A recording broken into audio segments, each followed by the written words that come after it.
गया नदी में राम जी महाराज से दशरथ जी ने पिंड मांगा और दशरथ जी पिंड मांग रहे हैं और राम जी कह रहे हैं पिताजी मैं आपके लिए पिंड लेने के लिए कल मैं अन्न लेकर आऊंगा।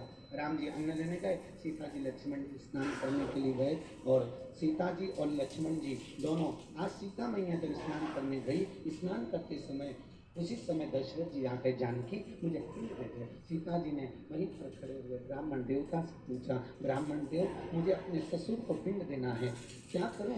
तो ब्राह्मण ने कहा एक काम करिए, आप बालू रेत का पिंड बना लो और दान दे दो। बालू रेत का पिंड बनाया, एक पिंड गया नदी को दिया, दूसरा पिंड ब्राह्मण को दिया, तीसरा पिंड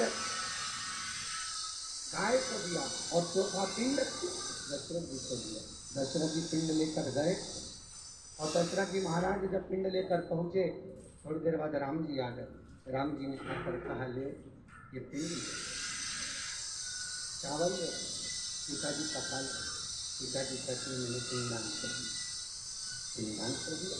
हाँ ना मानो तो पूछ लो ब्राह्मण देवता से। ब्राह्मण से पूछा क्यों ब्राह्मण देवता, क्या सीता जी ने पिंडदान करा?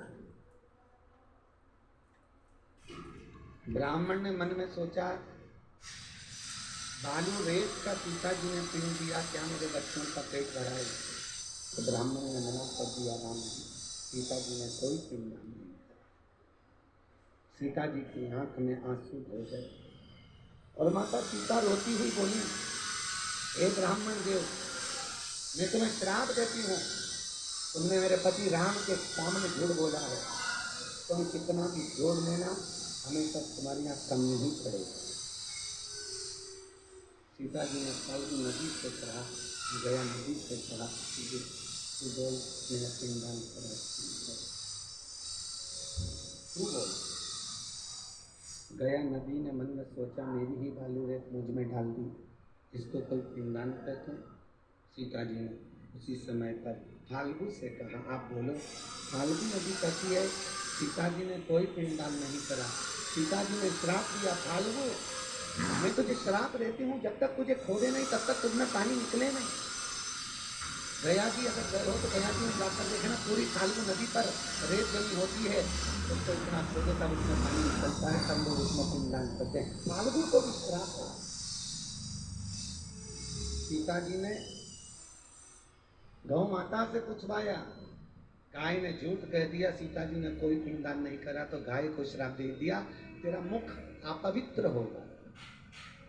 तब दशरथ जी को बुलाया, दशरथ जी का हाथ फाल्गु नदी के बीच में आया। आज भी वो दशरथ जी का हाथ गया जी ने जिसपे लोग पिंडदान आज भी गौ माता ने 2 बार झूठ बोला, एक शिव जी के सामने, एक राम जी के सामने। इसलिए हिंदू धर्म में सारे दान आगे से, वस्त्र दान, अन्न दान, कन्या दान, स्वर्ण दान, मुद्रा दान, सारे दान आगे से, और एक दान हिंदू धर्म में गौदान पीछे से होता है, वो आगे से नहीं किया जाता। और हिंदू धर्म की रीति है, अग्नि पुराण में लिखा है, गाय का दान जब दिया जाता है, गौदान करने वाला गाय की पूंछ पकड़कर दान करता है, तो गौदान करने के बाद जब गाय की परिक्रमा लगाई जाती है तो गाय की परिक्रमा पूरी नहीं की जाती, गाय की परिक्रमा पीछे से चालू कर गाय के पांव के नीचे से निकलकर पीछे आया जाता है। अगर गौदान करने वाला व्यक्ति गाय की पूरी परिक्रमा लगा लेता है तो गौदान का पूरा फल उसका समाप्त हो जाता है।